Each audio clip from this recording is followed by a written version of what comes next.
South Dakota also suing the White House. Now the state's governor, Gov Noem, is demanding that Biden rescind all federal mandates.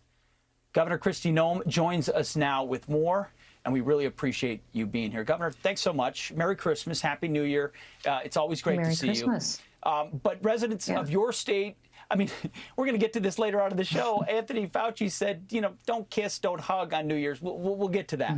But when it comes to these mandates that they've now acknowledged are not effective federally, and it's a state issue, what more can governors do? I mean, you've led the charge. How can people be reassured that their future isn't vaccine mandates and double masks?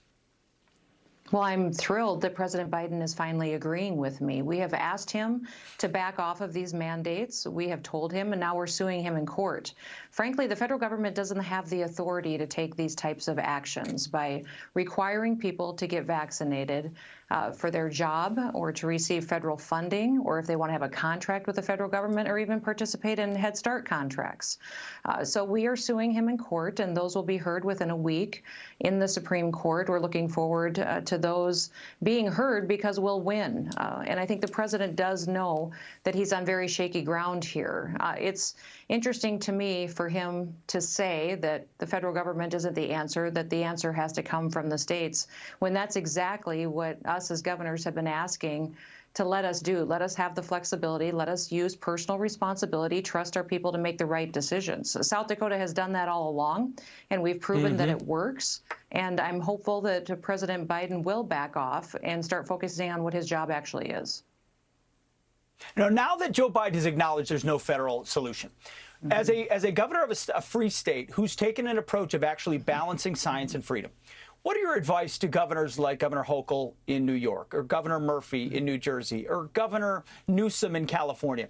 How should they approach it in a way similar to what you've done so that residents of those states who are trapped can actually go about their lives, say, in 2022? What should those governors do differently? Well, first of all, they should visit with their general counsel. They should talk with constitutional attorneys, find out what authority they have and what authority they do not have. What is their job? And then go do their job. And number one, shut off the TV.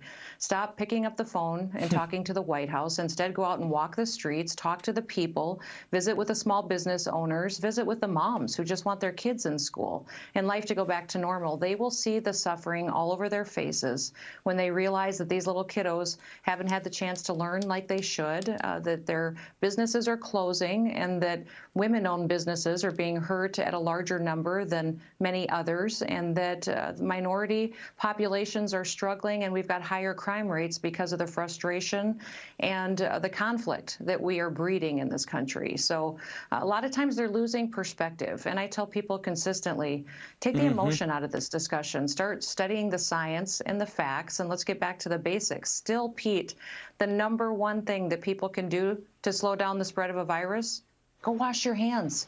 Go wash your hands. I'm shocked by the amount of times that I have to go remind people of that. And if you're sick, stay home. And if you're scared, stay home. But let the people that need to go out and make a living and get their kids educated, let them go do that. Because that's really what needs to happen in this country, is that we still need to continue to live.